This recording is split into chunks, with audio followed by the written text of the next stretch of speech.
మీద ఆధారపడటం మానే, వ్యక్తుల మీద ఆధారపడటం మానే, ఆస్తుల మీద ఆధారపడటం మానే.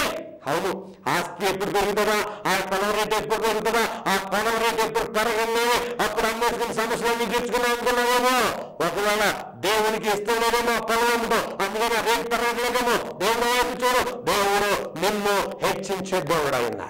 ఇదిగో మొదలను రక్షించున్నవి మనము కనిపెట్టుకుని, నీ పొలం నిన్ను రక్షించలే, నీ బంగారం నిన్ను రక్షించలే, నీ ఆస్తి నిన్ను రక్షించలే, నీకున్న బంధువులు నిన్ను రక్షించలే, నీకున్న కుటుంబస్తులు ఏవైతే నన్నావో ఆ కుటుంబస్తులు నిన్ను నీ శ్రమ నుంచి విడిపించలేదేమో.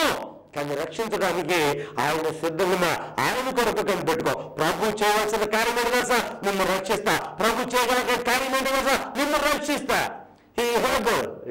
ఆయన సాధ్యమే, నిన్ను రక్షిస్తా. ఏ శ్రమలో నువ్వు కనిపెట్టుకున్నావు, ఏ పరిస్థితుల్లో నువ్వు కనిపెట్టుకున్నింటిలో కూడా దేవుడు నిన్ను రక్షిస్తా. కనిపెట్టుకున్నా దేవుడు ఈయనే అని చెప్పారు. ఈరోజు నువ్వు చెప్పగలవా? నువ్వు చెప్పాలి అంటే ఎదురు చూడు. లిటిల్ బిట్ టైం, ఇంకొంతగా నిరసించిపోవద్దు, నీవు తగ్గిపోకూడదు. దేవుని కొరకు ఎదురు చూడకుండా నీ కన్నులు మందగించకూడదు. దేవుడు దృష్టి, దేవుడు కనబడకుండా నీ కన్ను దృష్టి తగ్గిపోకూడదు. దేవుడు కనబడాలి, నేను నిలబడిన దేవుడు చాలా కనబడాలి. ఆ దేవుడు నిన్ను రక్షించాలి, ఆ దేవుడు నిన్ను నిలబెడతాడు, ఆ దేవుడు నిన్ను బాగు చేయాలి అంటే నువ్వు దేవుని కొరకు, ప్రభువు కొరకు కనిపెట్టుకోవాలి. దేవుడు నీకు మేలు చేస్తాడు. యెషయా గ్రంథం 64వ అధ్యాయము 4వ వచనంలో చూస్తే ప్రియదేవులారా, చక్కటి మాట రాయబడాడు. తన కొరకు కనిపెట్టుకుని వాని విషయమై. ఎవరి కొరకు అంట? తన కొరకు, అంటే దేవుడి కొరకు కనిపెట్టుకుని వాని విషయమై నీవు తప్ప తన కార్యము సఫలము చేయు మరి ఏ దేవుని ఎవరును ఏ కాలమున చూచి ఉండలేదు. ఎంత గొప్ప సాక్ష్యం చెప్తున్నాడు తెలుసా భక్తులు? తన కొరకు కనిపెట్టుకుని వారి విషయమై. అయ్యా దేవా, నీ కొరకు నేను కనిపెట్టుకున్నాను, నీవు తప్ప నా కార్యము సఫలము చేయు మరి ఏ దేవుడును నేను ఏ కాలములో చూస్తూ ఉండలేదు. ఆ రోజు ఆ భక్తులు సాక్ష్యం ఇచ్చాడు. ఈరోజు రాజరత్నని నేను దేవుని ఎదుట, సంఘం ఎదుట, సమాజం ఎదుట సాక్ష్యం ఇస్తున్నా. మనుషుల మీద ఆధారపడితే మనుషులు అయ్యో వేడి మీద అనుకుంటే మోసం చేస్తున్నాడే కానీ, ఇగో నన్ను తోడవాడినే కానీ నాకు ఏమాత్రం సహాయం చేస్తున్నాడు ఎవరూ లేరండి. ప్రభు నువ్వు సహాయం చేయి అని ఎప్పుడైతే దేవుడు పాదాల దగ్గర గడపటం ప్రారంభించాడో అప్పుడు నా కార్యము సఫలం చేయటం నా ఎదుట నిలబడి ఉన్న దేవుడు చేస్తూ ఉన్నాడు. నా కార్యం సఫలం చేస్తున్నా, విఫలం చేయగా. ఏ మీటింగ్ పెట్టాలన్నా సఫలం చేస్తా, ఎక్కడికి వెళ్ళాలన్నా సఫలం చేస్తా, ఏ కార్యం తలపెట్టిన సఫలం చేస్తా. అది పర్సనల్ అవనివ్వండి, వ్యక్తిగత జీవితం అవనివ్వండి, సంఘ పరిచయాలు అవనివ్వండి, లేకపోతే మా దగ్గరికి వచ్చే ప్రార్థన చేసుకునే వారి జీవితంలో అయ్యా వీరి జీవితం ఈ కార్యం చేయాలి అని అడిగినప్పుడు ఆ కార్యం ఏం చేస్తూ ఉన్నాడు. ఎవరి వల్ల సాధ్యం? రాజరత్నం వల్ల కాదు కానీ దేవుని మీద ఆనుకునే వారి వల్ల ఆయన కృప ఎంతో మెండుగా ఉంది. అంటే తన కార్యము సఫలము చేయి మరి ఏ దేవుని ఎవరును ఏ కాలములో చూచి ఉండలేదు. అట్టి దేవుడు కలడన్న సమాచారము మనుషులకు వినబడలేదు. అట్టి సంగతి వారికి తెలిసి ఉండలేదు. ఈరోజు తెలుసుకుని కూడా ప్రయోజనం లేదు. వాళ్ళ వల్ల ఏమీ జరగదండి, వాళ్ళ వల్ల ఏం జరగదు. ఎందుకంటే సృష్టికర్త అయిన దేవుడి కొరకు నువ్వు కనిపెట్టుకుంటే, ప్రభువు కొరకు నువ్వు కనిపెట్టుకుంటే ఆ ప్రభువే నీ ఎడల గొప్ప కార్యాలు చేసే దేవుడు ఉన్నాడు. నమ్ముతున్నావా? ఈరోజు నమ్ముతున్నట్లయితే దేవుని కొరకు నువ్వు కనిపెట్టుకో. దేవుని కొరకు నువ్వు ఎప్పుడైతే కనిపెడతావో అప్పుడు దేవుడు నీ ఎడల ఏదైతే ఇవ్వలే ఉన్నాడో దాన్ని జరిగించే దేవుడు ఉన్నాడు. కాబట్టి ప్రియమైన ప్రభువు దగ్గర నుండి కనిపెట్టుకో. ఆయన నిన్ను రక్షిస్తా, ఆయన నీ పరిస్థితుల నుంచి నిన్ను విడిపిస్తా, ఆయన ఏ పరిస్థితులున్నా ఆ పరిస్థితుల నుంచి నిన్ను తప్పించే దేవుడు ఉన్నాడు. ఆమేన్. మొదటి మాట చూస్తాం కదా, ప్రభువుని కొరకు కనిపెట్టాలి. రెండోగా ప్రార్థనలో కనిపెట్టాలి. ఏదో ప్రార్థన చేస్తే కొద్దిపాటి మీరు దొరుకుతాయి, కానీ మీరే ప్రార్థన చేసుకోవాలి, మీరే ప్రార్థనలో బలపడాలి. హబక్కూకు గ్రంథాలు చూస్తే హబక్కూకు ఒక ఆశీర్వాదం కొరకు దేవుడి దగ్గర కనిపెడుతున్నాడంట. ఏదో కనిపెడుతున్నాడు కనుక తెలుసా ప్రియమైన ఆ హబక్కూకు కనిపెట్టుకున్న దేవుని గురించి తెలుసా? చూసినట్లయితే హబక్కూకు గ్రంథము 2వ అధ్యాయము అంటే కదా దేవుడితో వాదమంట. ఆయన నాకు ఏమి సెలవిచ్చాను, నా వాద విషయమై నేనేమి చెప్పుతుందో చూచుటకై నేను నా కావలి స్థలం మీదను గోపురం మీదను కనిపెట్టుకుని ఉండుననుకొనగా. ఏం చేస్తాడంట? కనిపెట్టుకున్నాడు. ప్రార్థనలో కనిపెట్టుకున్నాడు. ఈరోజు అయ్యా ఇదిగో నీవు నా వాదం అంటే నా యొక్క ఏదైతే అవసరం ఉందో అవసరం కొరకు ప్రార్థనలో కనిపెడుతూ ఇదిగో మీ కొరకు ఎదురు చూస్తూ ఉన్నా. ఎక్కడంట? కావలి స్థలం మీదను, గోపురం మీదను. ప్రియదేవులారా, దేవా దిగిరావయ్యా, నాకు వాగ్దానాలు ఉన్నాయి, ఇదిగో మా ప్రార్థనలకి మా ప్రార్థనలు నేను కనిపెట్టుకున్నా, నువ్వు కార్యము జరిగిస్తావని అని ఆ భక్తుడు ఎదురు చూస్తూ ఉన్నాడు. కీర్తన గ్రంథము 65వ అధ్యాయం చూస్తే ప్రియదేవులారా, కీర్తన గ్రంథము 65వ అధ్యాయము 2వ వచనంలో చూస్తే అక్కడంటారు కదా, ప్రార్థన ఆలకించువాడా సర్వ శరీరము నీ యొద్దకు వచ్చేది. ఎవరంట? ఒక డిక్లరేషన్ ఇస్తున్నాడు. దేవుడు ఎలాంటి వాడు కూడా చెప్తున్నా. ఆయన ఎలాంటి వాడంట? ప్రార్థన ఆలకిస్తాడు. ప్రార్థన ఆలకించువాడా ఇదో సర్వ శరీరంలో నీ దగ్గరకు వచ్చేదారు. ఆ వచ్చి ఏం చేస్తారు? ప్రార్థన చేస్తారు. ప్రార్థన చేస్తా. ప్రార్థనలో కనిపెట్టకపోతే ప్రయోజనం లేదు. ఆ ప్రార్థన గురించి చూసినట్లయితే మార్కు రాసిన సువార్త 11వ అధ్యాయము 24వ వచనం చూస్తే అక్కడ ఏంటారు కదా, అందుచేత ప్రార్థన చేయనప్పుడు మీరు అడుగు వాటి వల్ల మీరు పొంది ఉన్నామని నమ్ముని అప్పుడు అవి మీకు కలుగునని మీతో చెప్పుచున్నాను. అప్పుడు అవి మీకు కలుగును. ఎప్పుడు? ప్రార్థన చేసినప్పుడు. ఈరోజు ప్రార్థనలో కనిపెట్టుకోవడానికి మేలు జరుగుతుంది ప్రియదండ్రుల. ప్రార్థనకు జవాబిచ్చే దేవుడికి గనుక నువ్వు ప్రార్థన చేస్తూ ఆ ప్రార్థనలో కనిపెట్టే ఆ ప్రార్థన గురించి చెప్తారు కదా భక్తులు, విసిగక ప్రార్థన చేయ, మెలకువ కలిగి ప్రార్థన చేయ. ప్రార్థనలో నీవు సత్తువ కలిగి ఉండాలి. ప్రార్థనలో నిరాశ రానివ్వదు. ప్రార్థనలో అవిశ్వాసం రానివ్వద్దు. ఈరోజు నీ ప్రార్థన ఆలకించడానికి దేవుడు సంసిద్ధంగా ఉన్నారు. ప్రార్థనలో కనిపెట్టాలి. హబక్కూకు ప్రార్థనలో కనిపెట్టాడు, దేవుడు మాట్లాడాడండి. కింద ప్రార్థనలో కనిపెట్టాడు, దేవుడు మాట్లాడాడండి. ఎంతో మంది భక్తులు ప్రార్థనలో కనిపెట్టాడు, దేవుడు మాట్లాడాడు. నేను ప్రార్థనలో కనిపెట్టా, ఎన్నో ప్రార్థనలు దేవుడు ఆలకించా. ఈరోజు నీ ప్రార్థనలో నువ్వు కనిపెడుతున్నావా? ఎలాగా తిరుమల ప్రార్థన చేసి ఇంకా రాదనుకుంటా అని నిరాశలోకి వెళ్ళొద్దే. అయ్యో 2 సంవత్సరాలు ప్రార్థన చేశారు రాలేదే, 3 సంవత్సరాలు ప్రార్థన చేశారు రాలేదే అని నిరాశలోకి నువ్వు వెళ్ళదు. బట్ దేవుడు నిన్ను ఆశలో ఉంచే దేవుడు అయినా ఆశపడ్డ ప్రాణాలు తృప్తిపరుస్తాడండి. కాబట్టి ప్రార్థనలో కనిపెట్ట. ఈ రోజు ప్రార్థనలో కనిపెడుతున్నప్పుడు నీకు వచ్చేది ఏంటో తెలుసా? వచ్చేది వాగ్దానం వస్తుంది. ప్రార్థనలో కనిపెట్టాలి. ప్రార్థనలో కనిపెట్టినప్పుడు దేవుడు మనతో మాట్లాడటం ప్రారంభిస్తాడు. ప్రారంభించడమే కాకుండా ఆయన వాగ్దానం ఇస్తాడు.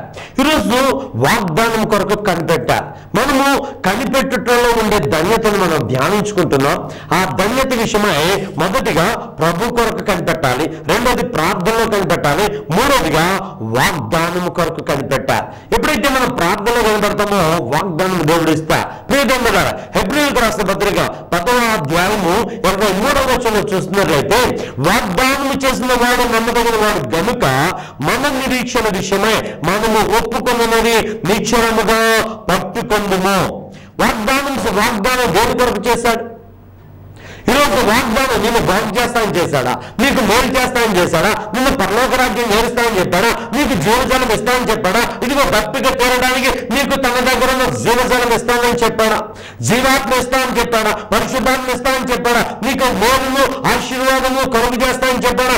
ఏ వాగ్దానం అయితే ఇచ్చాడో ఆ వాగ్దానం కొరకు మనము ఒప్పుకున్నది ఏదైతే ఉందో అలా నువ్వు ఇస్తానన్నావు. కాబట్టి నిరీక్షిస్తున్నాము నువ్వు ఇచ్చావు, కనిపెట్టుకున్న దాని దగ్గరికి నువ్వు వచ్చి మాట్లాడావు, వాగ్దానం ఇచ్చావు. ఆ వాగ్దానం నేను పొందుకుంటున్నానన్న నిశ్చలత నాకుంది అని కనుక నువ్వు నమ్మినట్లయితే ఆ వాగ్దానం పట్టుకున్న నీవు ఆ వాగ్దానం నెరవేర్చేవాడు. శ్రేష్టమైన వాగ్దానం చేస్తావా? ఈరోజు వాగ్దానాల కొరకు వస్తా ఉంటా. డిసెంబర్ 31st నైట్ జరిగే ఆరాధనలో కానీ 3వ సంవత్సరం ఏ వాగ్దానం ఇస్తావు? ఒక పిక్ అంటే తీసుకుంటా ఉంటాం ఒక వాగ్దానం. దేవుడు నిన్ను దీవించదు కాక అంటే అమ్మో ఈ సంవత్సరం అంతా దేవుడు నన్ను దీవించేస్తాడు. నువ్వు బయటికి వెళ్ళినప్పుడు ఆశీర్వదించబడతాడు, అమ్మో బయటికి వెళ్ళినప్పుడు ఆశీర్వదించబడతాడు. నీ సంతానం బహుగా అభివృద్ధి అబ్బో సంతానం బహుగా అభివృద్ధి చెందుతుందంట. ఇదే వాగ్దానాలు, ఇవి వాగ్దానాలే, దేవుడిచ్చే వాగ్దానాలే. కానీ వీటికంటే శ్రేష్టమైన వాగ్దానం ఇదో పరిశుద్ధ గ్రంథంలో ఆయన చెప్పే మాట ఏంటో తెలుసా? ప్రియదేవులారా, కొరింథీయులకు రాసిన 2వ పత్రిక 7వ అధ్యాయము 1వ వచనం చూస్తే మనకు ఈ వాగ్దానములో ఉన్నది. అబ్బా సంఘముతో, సంఘంలోని బిడ్డలతో ఆయన ఎంత స్పష్టంగా ఎంత ప్రేమైన మాటతో గమనించాడు తెలుసా? ఏమన్నాడు? ప్రియులారా, ఈ వాగ్దానాలు మనకున్నది కనిపెట్టుకున్నారు కదా, దేవుడు ఏదో చేస్తాడని, దేవుడు అనుగ్రహించే వాగ్దానం ఏంటని కనిపెట్టుకున్నారు కదా, ఎదురు చూశారు కదా. ఎదురు చూసినప్పుడు మీకు కలిగింది ఆశీర్వాదం కంటే ముందు ఏమొచ్చింది? వాగ్దానం. వాగ్దానం అంటే మాటలతో కూడిన అనుభవం. ఆయన మాట్లాడారు, ఆయన వాగ్దానం చేశారు. ఆ వాగ్దానం యొక్క అనుభవం ఏంటి తెలుసా? ఏదో వాగ్దానం చేశాడు ప్రియబంధువులారా. ఈ వాగ్దానం యొక్క అనుభవం ఏమని వాగ్దానం చేశాడు అంటే పై అధ్యాయంలో చూద్దాం. 6వ అధ్యాయంలో ఈ 18వ వచనంలో చూసినట్లయితే ప్రియబంధువులారా, అక్కడ మాట్లాడిన అనుభవం ఉంది. ఏమిటో తెలుసా? 18వ అధ్యాయము 2 కొరింథీ 6వ అధ్యాయము 18వ వచనం. మనము జీవము కలిగిన దేవుని ఆలయమై ఉన్నాము, అందుకు దేవుడికి ఇలా సెలవిస్తున్నారు. ఏ ఆలయమై ఉన్నామంట? జీవము కలిగిన దేవుడు ఆలయం. అంటే జీవించే దేవుడు ఆలయముగా నీవున్నా, ఆయన ఆలయముగా ఉన్న నీతో దేవుడు వాగ్దానం చేసిన అనుభవం. నేను వారిలో నివసించి సంచరింతును. ఎక్కడ? ఈ దేహంలోకి వచ్చేస్తాడ. వచ్చిన ఆయన మనలో నివసించి సంచారం చేస్తా. శిరస్సు నుంచి పాదం వరకు సంచారం చేస్తా. ఎందుకు సంచారం చేస్తాడంటే శిరస్సు నుంచి పాదం వరకు స్వస్థత కొంచెమైనా లేదు కదా. ఇదిగో శిరస్సు నుంచి అరికాల పాదం వరకు స్వస్థత కొంచెమైనా లేదు. కాబట్టి ఆయన సంచారం చేయాలి. ఆయన స్వస్థపరచువాడు కదా. ప్రియగా ఆయన అంటే నేను సంచరించును, నేను వారి దేవుడు, వారు నా ప్రజల యందురు. అబ్బా, ఎంత వాగ్దానం అండి. మొదలుగా మీరు జీవము కలిగిన దేవుని ఆలయమై ఉన్నారు. ఆ ఆలయంలోకి నేనే వస్తాను, నేనే సంచరిస్తాను అన్నాడు. ఆయన ఎప్పుడు పూజించాలి? నేను వారికి దేవుడమైందును, వారు నాకు ప్రజలు అంటారు. ప్రజలైన మనము ఏం చేయాలి? దేవుని స్తుతించాలి. వాగ్దానం ఇచ్చేవాడు కదా. వాగ్దానం ఇచ్చే దేవుడు ఏం చేయాలి? అయ్యా, ఎప్పుడు కొనియాడా, ఎప్పుడు ఆయన కొరకు కనిపెట్టుకోవాలి. నేను మీకు తండ్రిమైందును, మీరు నాకు కుమార్తెలను కుమారులు అయిందురని సర్వశక్తి కలిగిన ప్రభు చెప్తున్నాడు.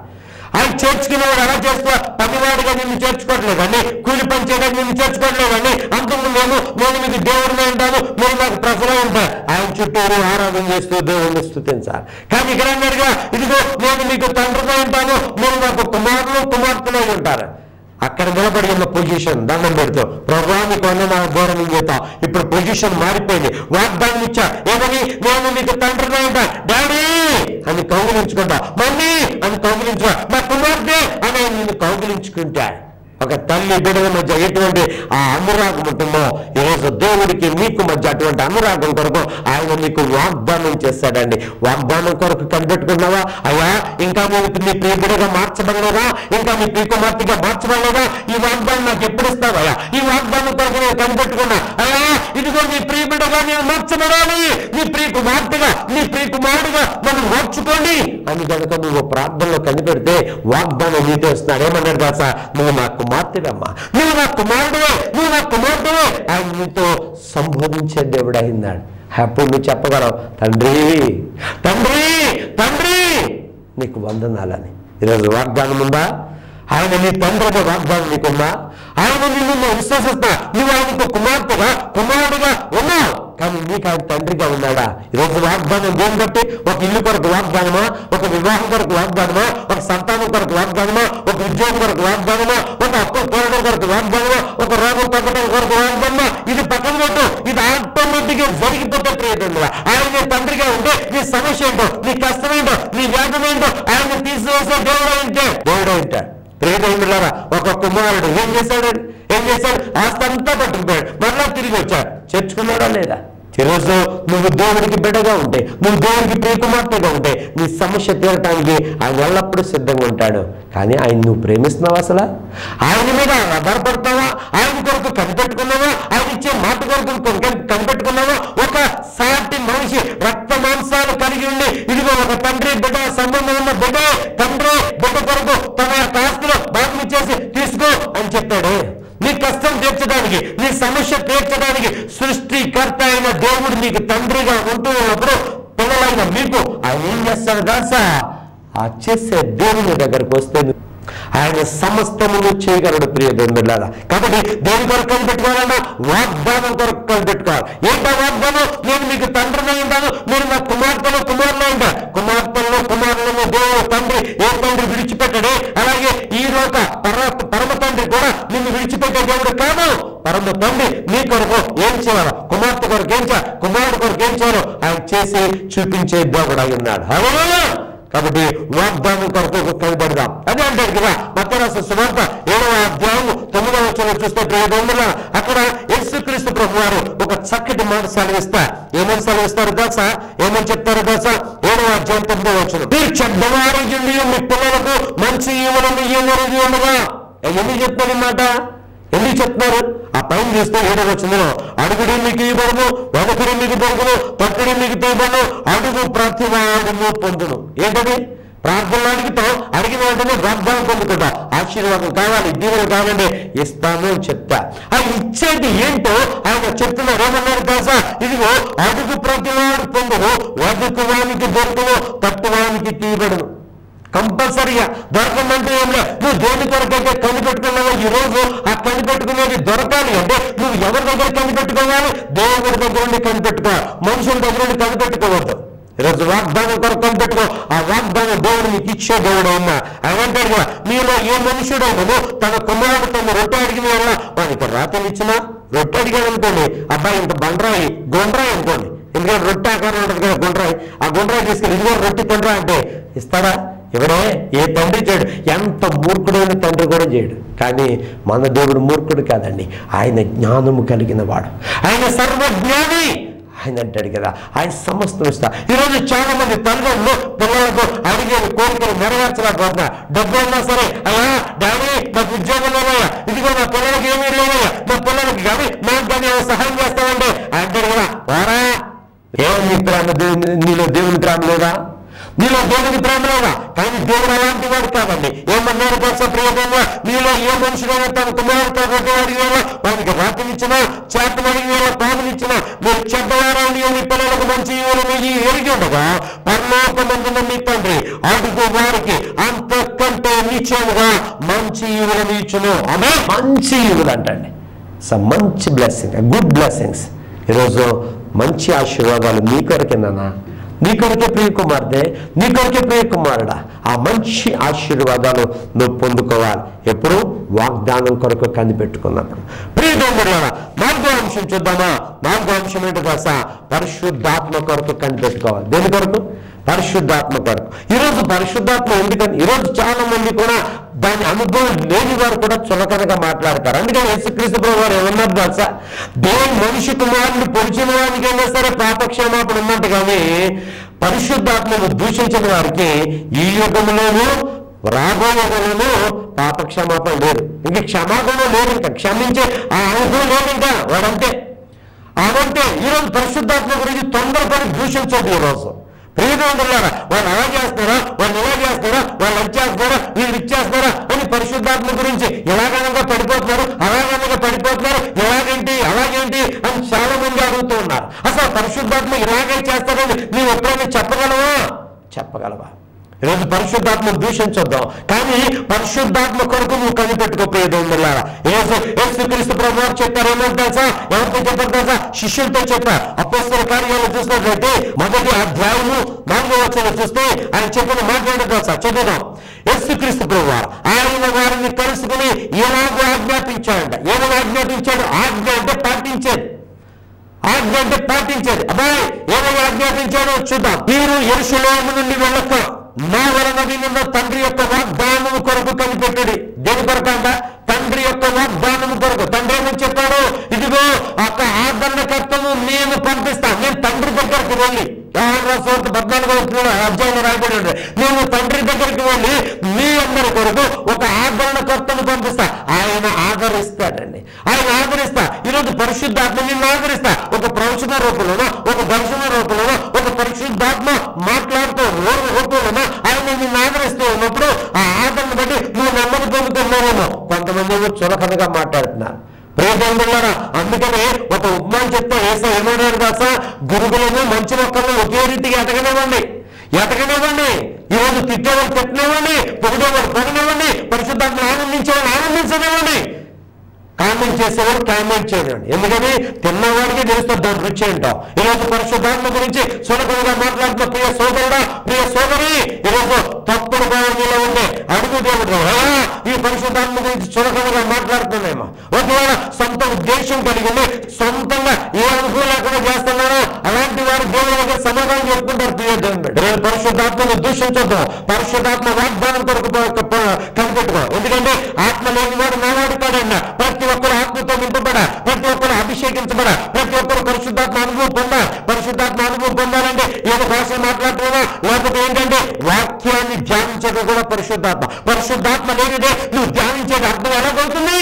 పరిశుద్ధాత్మ లేనిదే వేద పఠనము కాదని ఒక భక్తుడు పాడాడు. ఒక భక్తుడు లిఖించాడు కీర్తన. ఎవరు రాజా నువ్వు చదివేది కూడా నీకు అర్థం కాలేదంటే నీలో పరిశుద్ధాత్మ కార్యం లేదు. నువ్వు వచ్చినప్పుడు ప్రాస్టర్ గారు చెప్పే వాక్యం నీకు అర్థం కావట్లేదంటే నీకు పరిశుద్ధాత్మ కార్యం జరిగించట్లేదు. నువ్వు గృహంలో ఇంటిలో దేవుని వాక్యము వస్తున్నా సరే దాన్ని సరిగ్గా మననం చేసుకోలేకపోతున్నావు, అర్థం చేసుకోలేకపోతున్నావు అంటే అక్కడ పరిశుద్ధాత్మ దేవుడు కార్యం జరిగించట్లా. కనిపెట్టుకో. 20 శిష్యులు అండి యేసుక్రీస్తు ప్రభు వారి వెంట తిరిగిన ఒక ఆయన చనిపోయాడు. మిగిలిన 11 మంది ఉన్నారు. ఆ మిగిలిన 11 మంది కొంతమంది పోగేసుకుంటే వాళ్ళతో 11 మందితో చెప్తున్నాడు యేసయ్య. ఏమని చెప్పినాడు తెలుసా? ఇదిగో మీరేం చేస్తా, ఆయన వారిని కలుసుకుని ఆయనతో ఆజ్ఞాపించారు. ఏమని? మీరు యెరూషలేము నుండి వెళ్ళక నా వల్ల విన్న తండ్రి యొక్క వాగ్దానం కొరకు కనిపెట్టుడి. ఆయన యోహాను నీళ్లతో బాప్తిసం ఇచ్చాను కానీ కొద్ది దినముల్లోగా మీరు పరిశుద్ధాత్మలో బాప్తిసం పొందగలరు. ఈరోజు నీళ్ళలో బాప్తిసం తీసుకున్నా మీతో నేను మాట్లాడుతున్నాను. అసలు నీకు పరిశుద్ధాత్మ అనుభవం ఉందా? పరిశుద్ధాత్మ శక్తిని పొందుకున్నావా? పరిశుద్ధాత్మ నీలోనికి వచ్చిందా? పరిశుద్ధాత్మ తాకిడి వేరు, పరిశుద్ధాత్మ నీలోనికి రావటం వేరు. అనుభవించు. పరిశుద్ధాత్మ కొరకు కనిపెట్టుకో. ఏదో ఆలివాయిని తీసుకొచ్చి అలా ఒలివా నేను తీసుకొచ్చి 1 లీటర్ నేను భోజనం చేసి నీకు పరిశుద్ధాత్మ అని చెప్పేసి పరిశుద్ధాత్మ వచ్చేస్తే పో అని చెప్పడానికి పరిశుద్ధాత్మ కృంగరింపుగా, పరిశుద్ధాత్మ నింపుదలగా, పరిశుద్ధాత్మ తాకిడిగా. ఈరోజు పరిశుద్ధాత్మ తాకిడి పడిపోతున్నారు చాలా మంది మాకు ఫోన్ చేస్తూ ఉంటారు. ఏంటిది అంటే తెలుసుకో.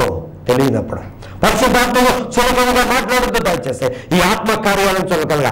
ఎందుకని పరిశుద్ధాత్మ కొరకు కనిపెట్టాలి? ఎందుకని పరిశుద్ధాత్మ కొరకు ఎదురు చూడాలి అంటే పరిశుద్ధాత్మ మన మీదకి వచ్చినప్పుడు ఈ 8వ వచనంలో చూస్తే అంటాడు కదా, ఈ అపోస్తలుల కార్యాలు 8వ వచనంలో పరిశుద్ధాత్మ అయినను పరిశుద్ధాత్మ మీ మీదకి వచ్చినప్పుడు మీరు శక్తి పొందగరు.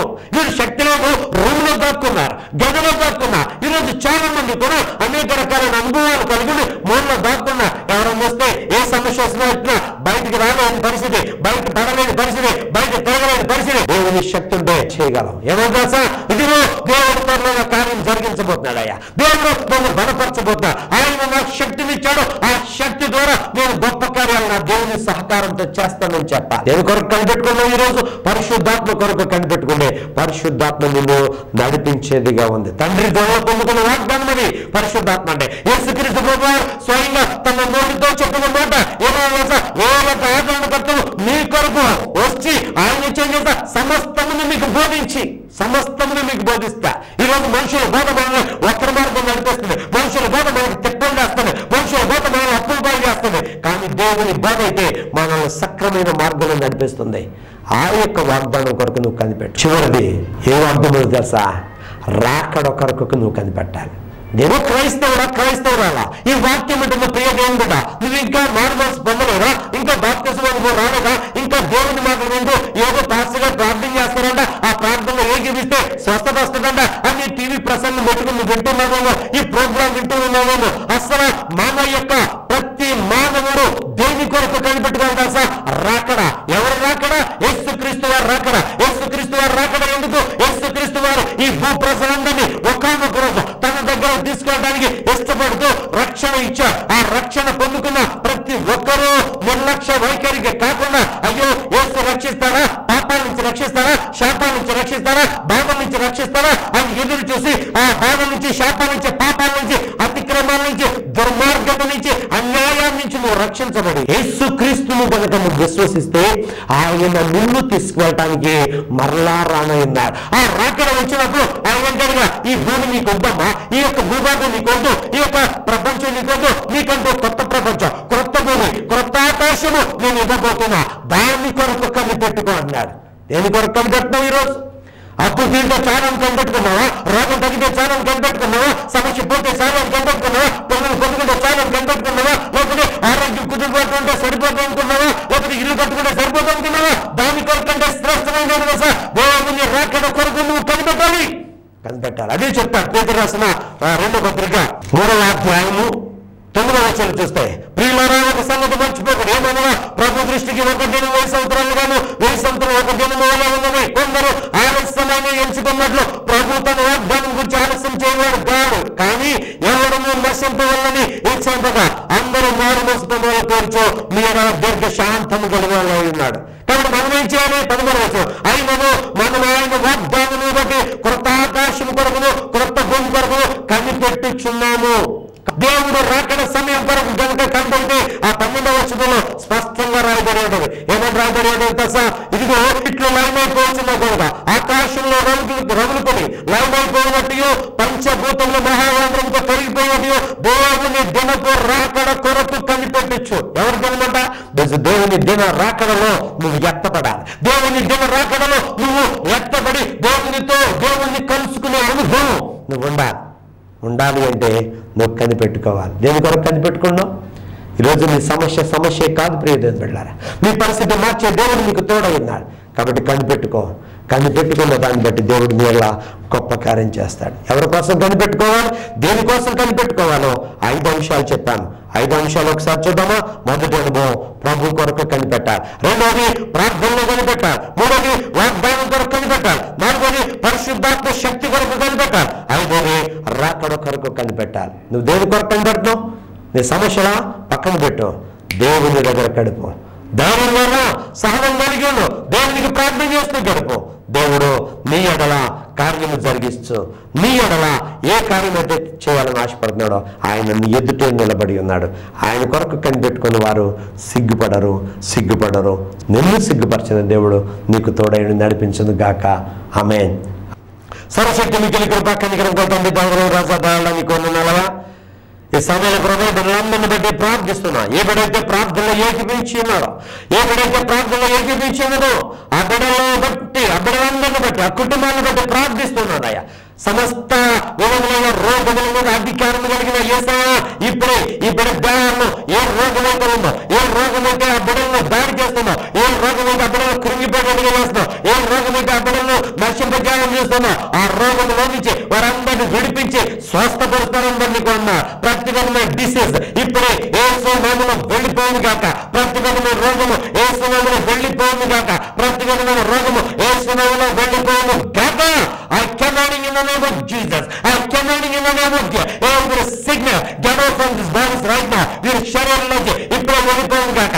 Go in the name of Jesus. Go in the name of Jesus. ప్రభా వీరికి ఆరోగ్యం దయచేయి, వీరికి క్షేమము దయచేయి, వీరికి సౌఖ్యము దయచేయి, వీరికి క్షేమము ఇప్పుడే దయచేస్తారని బట్టి కొన్నా. Every sickness go. శిరస్సు నుంచి ప్రాణం వరకు ఏ బలహీనత అయితే ఉన్నాయో, శిరస్సు నుంచి ప్రాణం వరకు ఏ శారీరక బలహీనతలు ఉన్నాయో ఇప్పుడే ఆ బలహీనతలన్నిటినీ నజరేయుడైన యేసు క్రీస్తు అధికారము కలిగిన నామములో ఆజ్ఞాపిస్తుండగా ఇప్పుడే తరిమి కొట్టి సాయించాడు. ప్రతి కుటుంబాన్ని బట్టి ప్రార్థిస్తున్నాం. దీవించాలని ఆశీర్వదించాలి. దీవిస్తూ ఆశీర్వదిస్తూ మా ప్రభువును రక్షకుడైన యేసుక్రీస్తు పరిశుద్ధ పుణ్యనామమున ప్రార్థించాడు ఈ వేడుక నుంచి నాం తండ్రి. ఆమేన్. యేసుక్రీస్తు వారి కృప, పరిశుద్ధాత్మ అన్యోన్య సహవాస సమాధానం మీకు మీ కుటుంబాలకు మీ ఆత్మీయ జీవితానికి తోడని నడిపించును గాక. ఆమేన్. అందరికీ ప్రత్యేకమైన శుభాలు వందనాలు తెలియజేస్తున్నాను. మా అడ్రస్ దేవుని బాహువు చర్చ్, పాస్టర్ జి రాజరత్నం గారు, bank street, Polapalli, Palakol, west Godavari, Andhra Pradesh, India. Pin code 534260. Phone నెంబర్లు 9676594100. మరి ఒక నంబర్ 7793918703.